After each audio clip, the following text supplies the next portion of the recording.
জুলাই মাস জুড়ে শহীদদের স্মরণে নানা কর্মসূচি শেষে আগস্টের পহেলা দিনেও গণঅভ্যুত্থানের শহীদদের স্মরণে আয়োজন রেখেছে বিএনপি।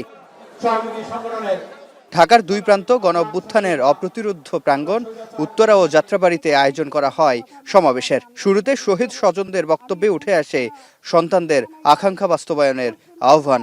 যদি আমি শহীদ হই, তুমি আমাকে রাজপথে রেখে দিবে যতদিন না পর্যন্ত আমাদের দাবি আদায় না হয়। আমি ছেলেকে তারপরেও বাধা দিই নাই, কারণ আমার বারবারই মনে হয়েছে দেশের মানুষ কতটা নিপীড়নে ছিল। আমি আমার সন্তানকে বাধা দেইনি, তবে আমরা কিন্তু কোনো রাজনীতির পরিবার ছিলাম না। উত্তরার সমাবেশে যোগ দেন ঢাকা মহানগর উত্তর বিএনপির নেতাকর্মীরা, যেখানে উত্তরের আহ্বায়ক আমিনুল হক বলেন, পুরোপুরি স্বৈরাচার মুক্ত হতে পারেনি, এখনো গণতন্ত্র পূর্ণতা পায়নি। আমরা স্বৈরাচার শেখ হাসিনা মুক্ত হয়েছি ঠিকই, কিন্তু পরিপূর্ণভাবে স্বৈরাচার মুক্ত হতে পারিনি এখনো। আমরা গণতন্ত্রের দ্বার প্রান্তে পৌঁছেছি, কিন্তু পরিপূর্ণভাবে এখন পর্যন্ত গণতন্ত্র প্রতিষ্ঠিত করতে পারিনি।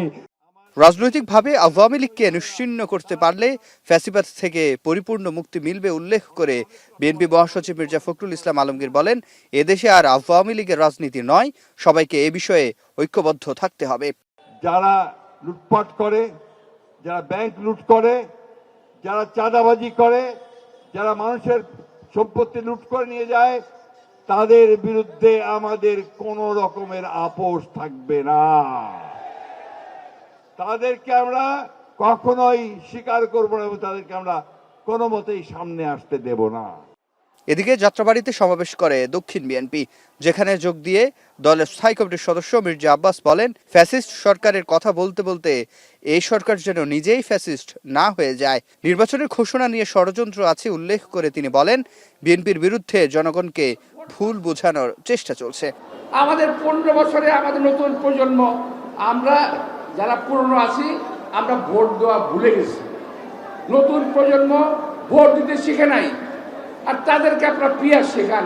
আগে ভোট দেওয়া শেখান, আগে ভোট দেওয়া শেখান, পরে পিয়ারের কথা বলেন।